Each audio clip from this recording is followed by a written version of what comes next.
Illegal wars are being waged against other countries where thousands and thousands of innocent people are being killed with bombs, with drones, and yet all that should be going towards building hospitals, towards building schools, rather than killing innocent people. Institutions of global governance are being undermined and mercilessly repurposed. The United Nations has now become a toothless organization because those who are members of the Security Council are the ones who continue to violate all the laws and the rights.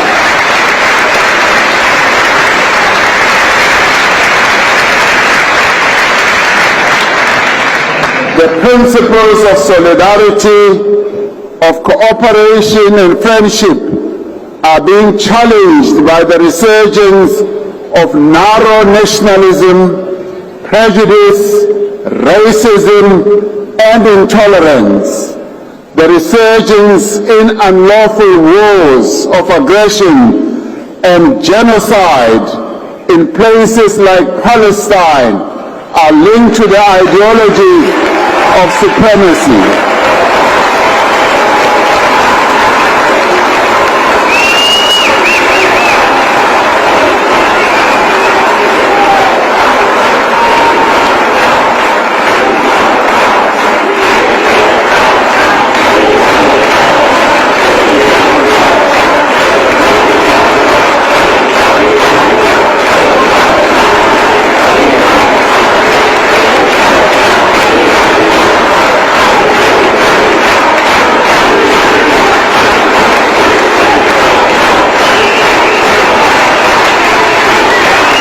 Thank you. Thank you. The laws and the norms that have long defined relations between nations are willfully violated, and I'm really great that there are quite a number of governments that are represented here today. Governments that clearly declare that they are not afraid. They are not afraid of one person in the world, that they will stand up and speak for their people. That is what we want.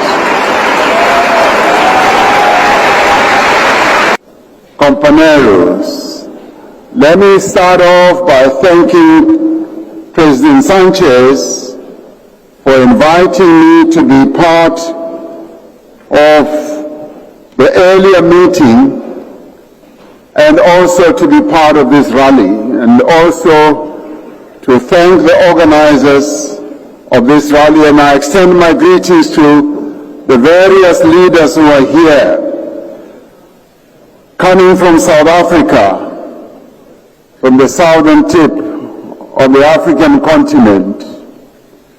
It feels like coming home once again, and thank you for welcoming us here.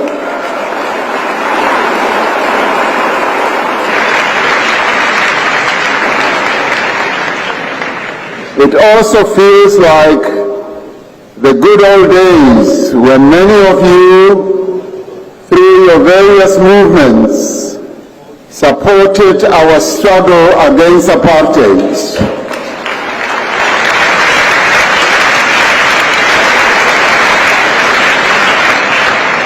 I'm also here to extend our gratitude for the titanic struggles that you participated in to end apartheid, which was declared a crime against humanity.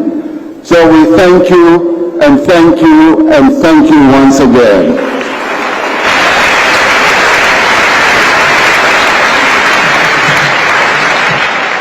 We gather here in Barcelona when other crimes against the people of the world are being committed. When the world is in crisis, this is a time of aggression, of war, of conflict, of the violation of the basic human rights of many people in a number of countries around the world. And it is quite impressive to see so many of you standing up in this meeting today to be part of the Global Progressive Mobilisation, to stand up to show those who are violating the rights of others that you are not afraid, that you are prepared to stand in defense of those who are weak, in defense of democracy, and to advance the human rights of others.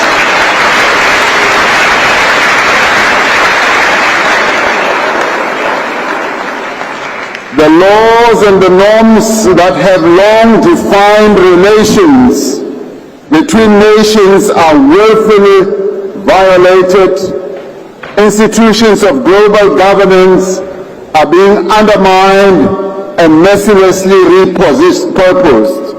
The United Nations has now become a truthless organization because those who are members of the Security Council are the ones who continue to violate all the laws and the rights.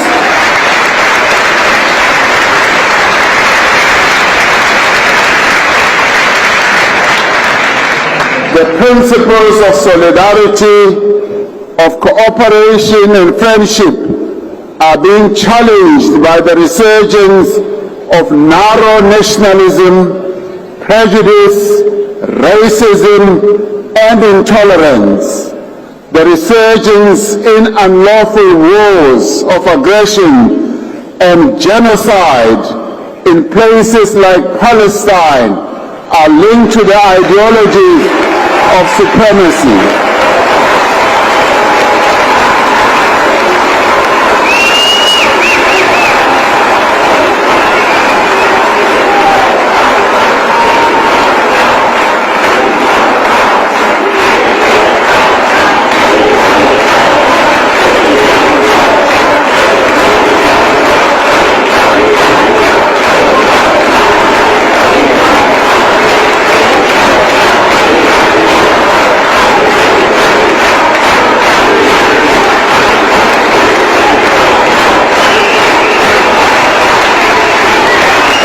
Thank you. Thank you. It was to challenge this notion of supremacy that South Africa took the initiative to take the State of Israel to the International Court of Justice.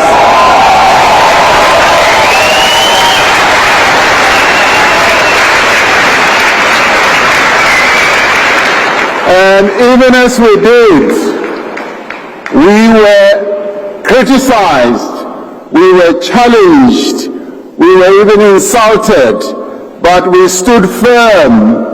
The reason we stood firm is that the father of our democracy said to us, our own freedom as South Africans will never be complete until the Palestinians have won their own freedom.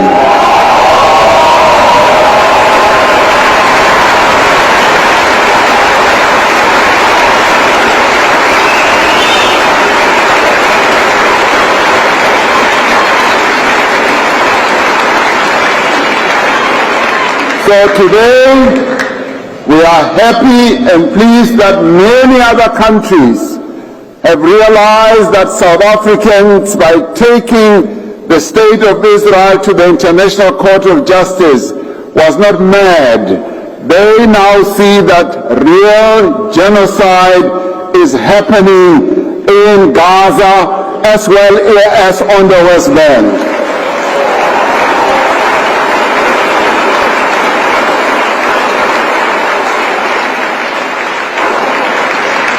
And now, illegal wars are being waged against other countries where thousands and thousands of innocent people are being killed with bombs, with drones, and yet all that should be going towards building hospitals, towards building schools rather than killing innocent people.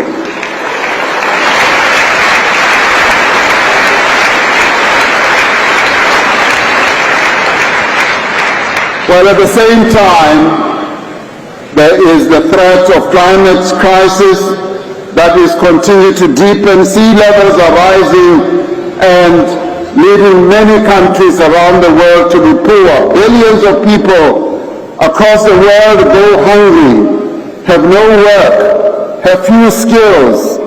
Inequality within and between countries is growing. Many societies are becoming more fragmented and isolated. Political discourse and debate is being reshaped by algorithms that fuel extremism and hate. And it is good today that you all are participating in this global progressive mobilization to change the narrative, to show the world that there are people who are progressive, who want to see the right things being done in the world. I applaud you and I thank you for standing up, for showing those who are powerful that you will not be cowards.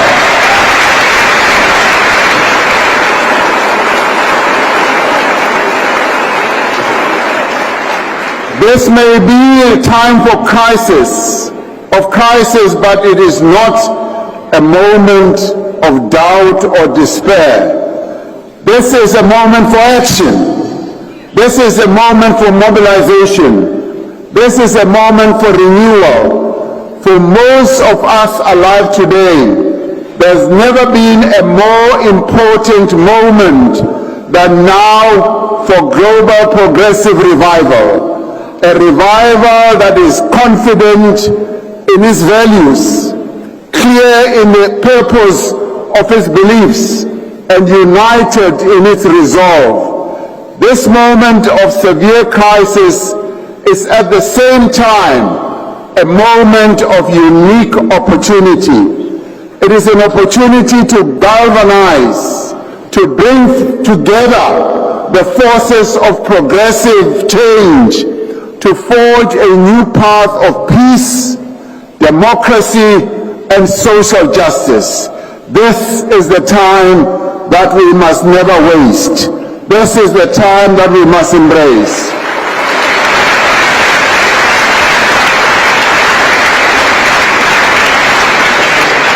And it is also an opportunity for a new generation of progressive people to emerge and to develop a vision of a better, more just, and more inclusive world. This, comrades and friends, is an opportunity to confront the forces of reaction. We have gained much ground by offering people easy answers to complex problems.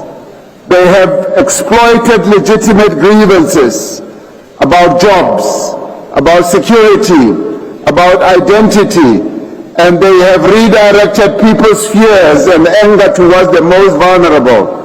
The progressive response cannot be only to oppose. We must offer something that is better. We must speak to the real concerns of working people, of communities that feel left behind, of young people who cannot see a future that makes sense to them. We must present a vision that is grounded in people's experiences, that recognizes their concerns, that addresses their pain and overcomes their fears. We must pursue a path that is empowering and inclusive. Across the world, we must build a united front of governments, and I'm really great that there are quite a number of governments that are represented here today. Governments that clearly declare that they are not afraid. They are not afraid of one person in the world, that they will stand up and speak for their people. That is what we want. It is good also to have political parties, trade unions, social movements, think tanks and influencers, and social activists that are bound together by a shared desire of a better world. There is a better world that we can build together. This must be a united front against inequality and poverty. It must revive the drive towards the achievement of the 2030 Sustainable Development Goals. This must be a movement for climate action.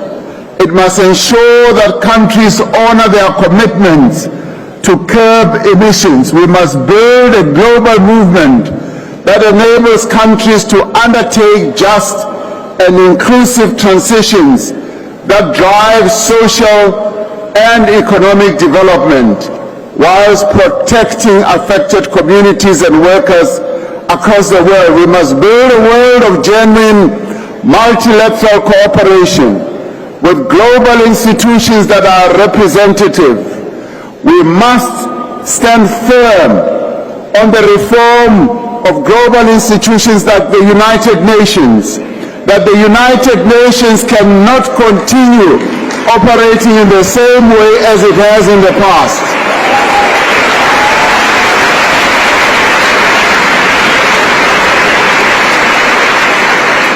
We have many countries that should be represented in the United Nations Security Council. We have the whole continent of Africa with 1.4 billion people. It's not represented. We have Latin America. We have big countries like Brazil. We have big countries like India. We have big countries around the world that must be represented and have a voice. So we must advance peace through diplomacy, through dialogue, through multilateral organizations, and not have a few countries that are going to have a veto vote and block everything that talks about progress in the world. We must also address uncomfortable issues such as the debt burden that holds back many developing economies. We must reform the financial architecture of the world and close the financing gap for development. Yes, the IMF and the World Bank must also be reformed. It cannot be institutions that continue to represent Western interests only. So the reform must be comprehensive.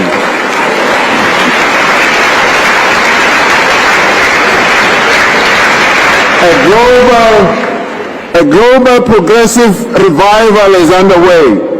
Your presence here speaks to that.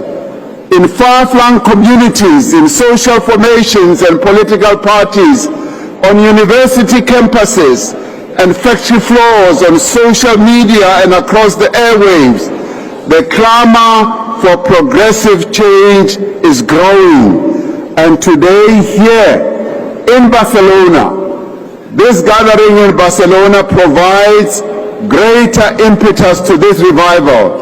I am certain that as we leave here today, we will leave more united, with a more cohesive voice, more purposeful, and more determined than ever when we arrive. So I leave back for Africa encouraged, elated,